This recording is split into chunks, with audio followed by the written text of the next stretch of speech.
Hi, good morning, everybody. Happy Wednesday. My name is Danielle from Naturally at the Wren's Nest. I am chief owner, creator, maker, and general dog's body at Naturally at the Wren's Nest. It's just me. So I do everything. And I'm jumping on here this morning for my Wednesday web chat to talk to you all about lavender. How to grow it, how to harvest it, what to use it for. Lavender is most definitely up there in my top three probably of favorite plants and favorite oils to use. Love it, love it. I have lots of it growing in my little garden. Morning violet, lots of it growing in my garden, and probably lots more to add to it this year as well. But when it comes to, I'll start off at the beginning. When it comes to growing lavender, let me show you. So this is lavender. I'm sure a lot of you know this already, what it looks like, but this is how I buy it. I buy it in little small plugs from the garden centre. I don't grow it from seed. I've tried that and it took forever to germinate, and then most of the little seedlings didn't do too well. So I just find it's not terribly expensive, and for what you get for it, I find it much easier to buy these little plugs from the garden centre. There are a couple of different types of lavender. If you have seen it in garden centres or in people's gardens, you'll probably realise that. There are two main types, English lavender and French lavender. French lavender is the one that's also known as butterfly lavender. It's got kind of fat, spongy heads on the top of it and these little, what look like butterfly antenna poking out of the top of it. That is not the lavender that you would use in aromatherapy. It's lovely to grow in your garden if you like it. It is scented, but it doesn't dry well, and it's not the lavender that they use for aromatherapy purposes. So the lavender that you would use for aromatherapy purposes is called English lavender.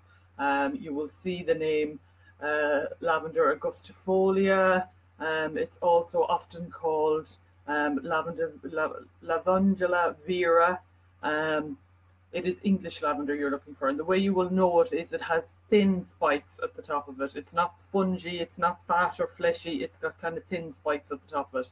And that I find is the best one to grow in your garden. I find it the best scent, and I find it the best for using for my purposes as well in the house, and for using in my soaps and stuff.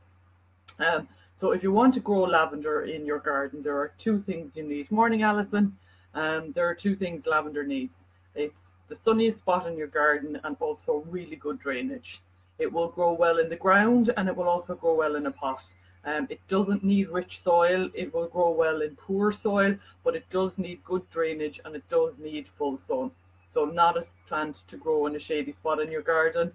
If the soil in your garden isn't a good loose sort of a soil, it is a really good idea to plant lots of grit or stones in the bottom of the hole when you're planting your lavender, so that the drainage is better at the bottom of it.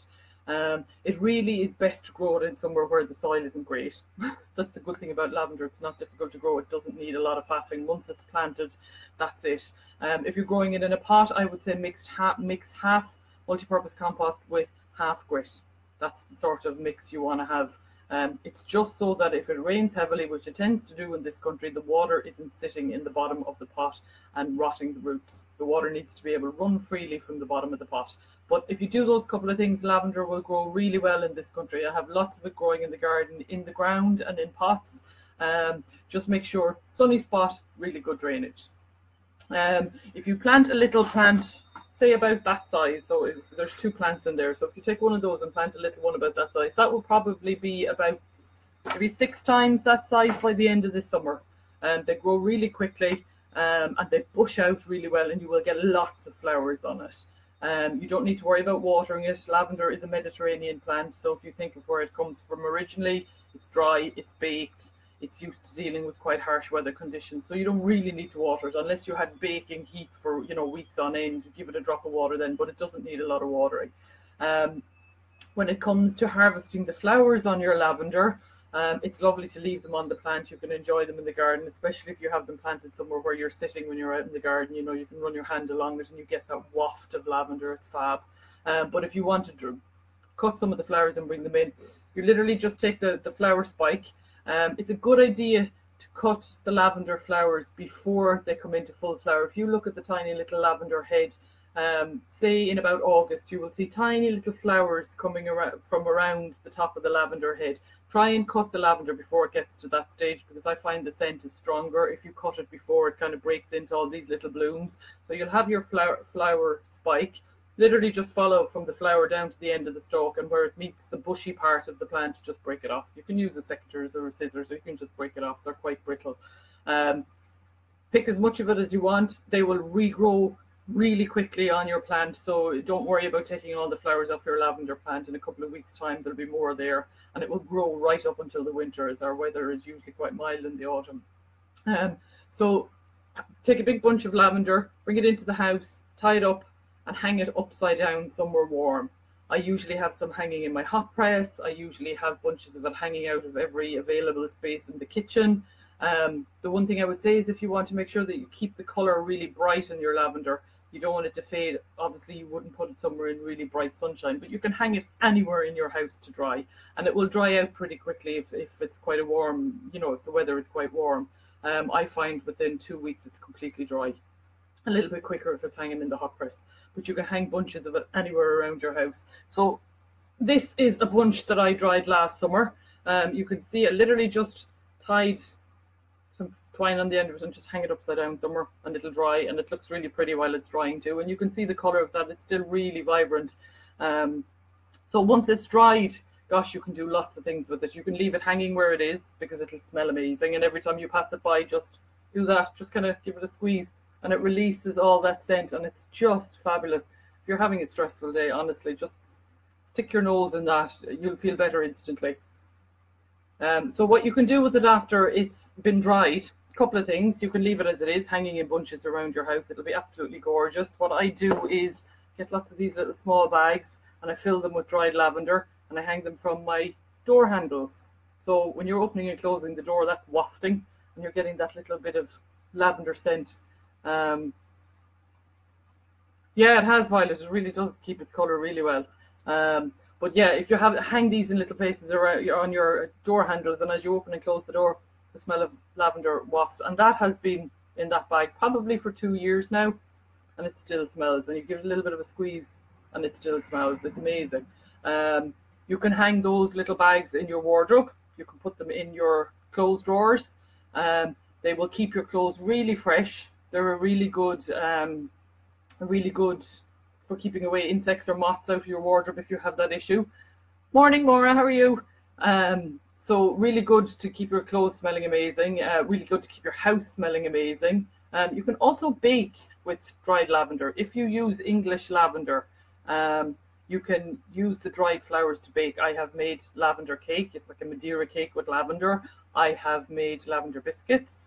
You can use it for lots of things. You can make a lavender syrup that would be really nice in like a champagne cocktail or in a summer cocktail or something like that, or just to add to your drink. You could make mix it with soda water and have a really gorgeous summery scented drink in the summertime. Add some mint leaves, it would be amazing. So lots of things that you can do with dried lavender. I use it obviously in my soaps. So this is my, let me see if I can get the camera on it properly. This is my lavender soap. So in this I have lavender infused oil that I infuse with lavender from the garden. I have dried lavender from the garden, and I also use lavender essential oil. So that is just pure lavender in a bar of soap. Really, really gorgeous. Just let me have a look here. Oh wow, Alison, I didn't know that cats didn't like the smell of lavender. That's really cool. I have heard that if you have a problem with ants in your house, keeping lavender or mint in a little pot wherever they're entering your house is really good to keep them out. So it's an insect repellent. So I didn't hear about the cats, so that's good to know, because I work in a garden centre and I always get people asking me for plants that will deter cats. So let me know if that works for you. But yeah, you should plant it anyway. It's one of those plants that should be in everybody's garden, because it's just so beneficial to your health and to your well-being. So yeah, you plant it anyway, whether it keeps the cat away or not. So yeah, I use it in my soaps, the dried lavender. and I use the lavender infused oil. I also use lavender essential oil in, gosh, a lot of my products, a lot of my massage oils. I use it in my face cleansers. I use it in my hand cream. The actual essential oil itself is probably my favorite to use out of all the essential oils that I use. It is an analgesic, it is an antibacterial, it's antiseptic, it's an antidepressant, it's an insect repellent, and it's a really powerful sedative as well. So there are lots of different uses for lavender essential oil. Most people would know of lavender as being good for helping people sleep. And it is a really good one to help you sleep at night and to help you unwind.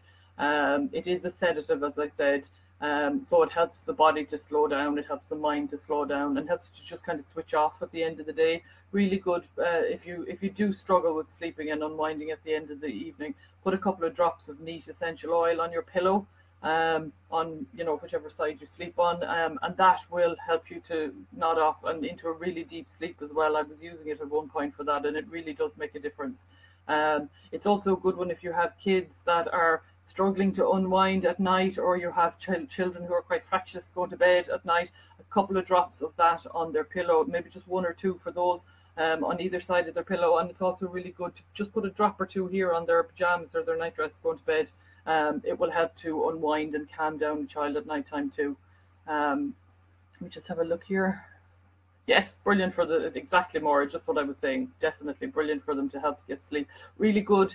Lavender is one of those really safe oils for children to use as well.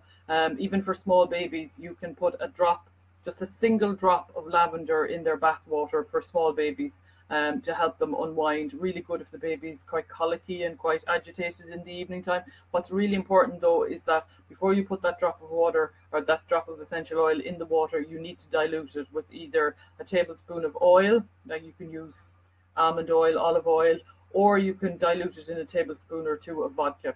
The reason being that oil and water don't mix, so the oil would sit on the top of the water, and if the baby happened to get it on their hand and put it in their eye, it's better for it to be diluted. But it is perfectly safe to use on babies and small children. I mentioned earlier on there when I was talking about what it's good for, that it's a good insect repellent. If you're going on holidays, a blend of, you can use lavender on its own, but it's also really good to mix it with grapefruit. The two of those together in a blend of, say, an oil like almond oil, maybe 5 or 10 drops of each in a 100ml bottle.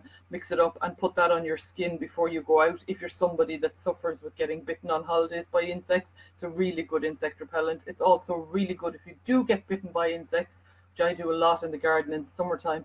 Just a dab of neat lavender oil on the bite will stop it from itching instantly, and it will also stop the area from getting infected because it's a bactericide as well. So it's amazing essential oil.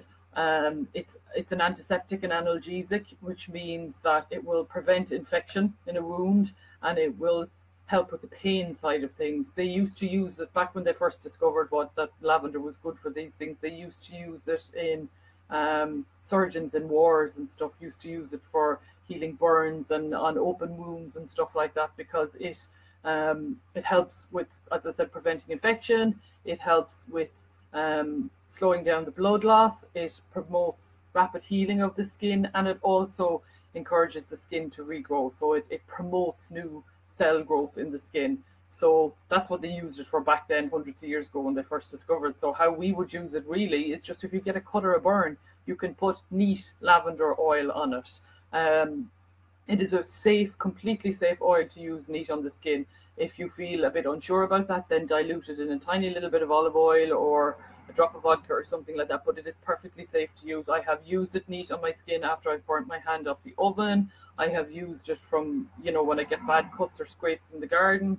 It is a really good oil to have. Just a little bottle of lavender essential oil. Have it in your medicine cabinet. You will never need to buy another antiseptic cream or medicine, or honestly, it is the best essential oil you can have in your medicine cabinet. What else is it good for? It's also really good for treating skin conditions, particularly things like acne and eczema. I use it in my oat and almond face scrub. I have dried lavender and lavender essential oil in there. Again, it's antibacterial, so it will stop the bacteria getting infected. So if you suffer quite badly with acne or problems like that with your skin, what can happen to make it worse is that as the wound, if you have a wound, what you tend to do is be at it, and the bacteria gets into it, and it makes the condition worse. So the lavender helps to inhibit the bacteria from infecting the wound. Lavender is also a really good balancer. So what it does, it balances out the production of sebum. So if you have very oily skin, it helps to stop the skin overproducing oil. I wish I'd known that myself when I was a teenager. I had dreadful skin, but I didn't know that back then. But it's a really good one to use if you have teenagers in the house who struggle with skin conditions. Lavender is a really good essential oil to use. It also helps to prevent scarring, and as I mentioned earlier, it stimulates the growth of healthy new cells. There are 3 essential oils that are really good for doing that: lavender, neroli, and tea tree. So you will often find those essential oils used in face creams and face washes, because that's what they do. They stimulate the growth of healthy new cells. So even if you have old scars from, when you were younger yourself, or from, scars from accidents or things like that, lavender essential oil is really good to use on them. What I would do in that case, if it was something you were going to be rubbing in every day, is I would dilute it down a little bit with an oil, and rub it into your scar every day, and I promise you it does work. My little girl had her appendix out about a month ago, and we have been rubbing a little bit of diluted lavender essential oil into her little scars every day. Well, most days anyway that she remembers. But it definitely helps to reduce the scarring and also prevent new cell growth. So definitely a good one to have. Yeah, I know, Violet, if we'd known all this stuff when we were younger, our lives would have been so much easier. But it's an amazing one for treating skin conditions. What else is it really good for? Lavender is really good for as a pain reliever, so as an analgesic. So it relieves muscular pain. It's best used in a massage oil when you're using it for that benefit. You can mix it with other oils, but on its own, lavender in a carrier oil like almond oil, massaged into somewhere where you have muscular pain, it really works. It reduces the inflammation, but it's also an actual pain reliever. I use it in my K's blend, which is my calendula oil that I made up for my aunt that has rheumatoid arthritis, and it's blended with chamomile and lemon in that blend, and it works really, really good. It's a really good pain reliever. So it would be good to put a couple of drops of it in your bath if you've had a really tough day in the garden and you're aching, or you've just had a very physical day and you can feel your body aching. A couple of drops of lavender essential oil in your bath and just soak for 20 minutes, and it will help to relieve the pain and just ease your muscles a bit.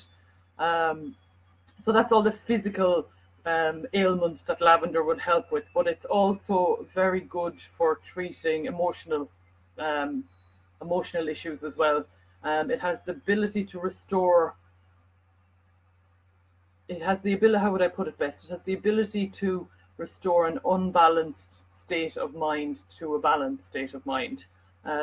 So if you're somebody, or somebody who struggles with things like hysteria, anxiety, depression, lavender is really good for that, because those things are caused by an imbalance in the mind and in the brain. And what lavender does is it helps to balance that out. So it's particularly good to use as a massage oil for those conditions. If you have somebody that can massage you, it's really good to massage into the base of the spine, on either side of your spine, to massage some of that lavender blend, lavender blended with an oil. Massage that in on either side of your spine is particularly helpful in cases of depression, hysteria, anxiety, just emotional unrest.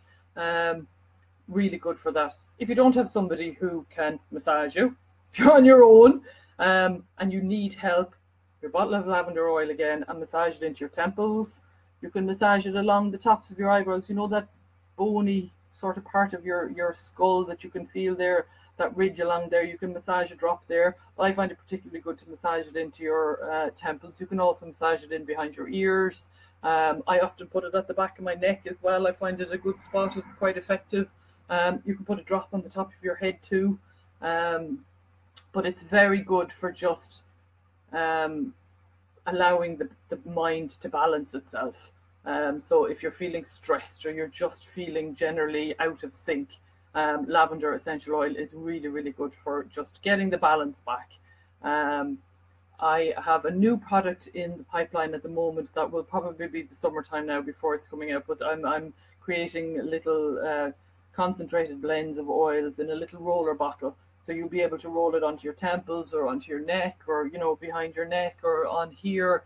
And the lavender one, I think, will be one of the most popular ones, because it's just one of those incredible oils, you know. And I've often talked to people and they've said, when I've been raving on about lavender, they've said, oh, how can it be good for so many different things? Like, you know, it seems a bit random that it could be good just for all of these things. The reason is that it has a really complex chemical makeup. Lavender essential oil does. So there are lots of different constituents to it. I'm not a chemist. I'm not somebody who was ever good at that stuff in school. But just reading about it, that's the reason why it helps to deal with all these different ailments and issues, because it has a really complex chemical compound makeup. So so that's why it's so good at dealing with all those different things. And it really is a multi-purpose oil. So if you have nothing else in your medicine cabinet, get yourself a little bottle of lavender essential oil, and be very careful when you're buying your essential oils. If you see something that's really cheap in an essential oil, it's probably because it's not a true lavender. So look for what I was telling you earlier, which is lavandula, which is spelled Lavandula, Lavandula officinalis, Lavandula augustifolia, or Lavandula vera.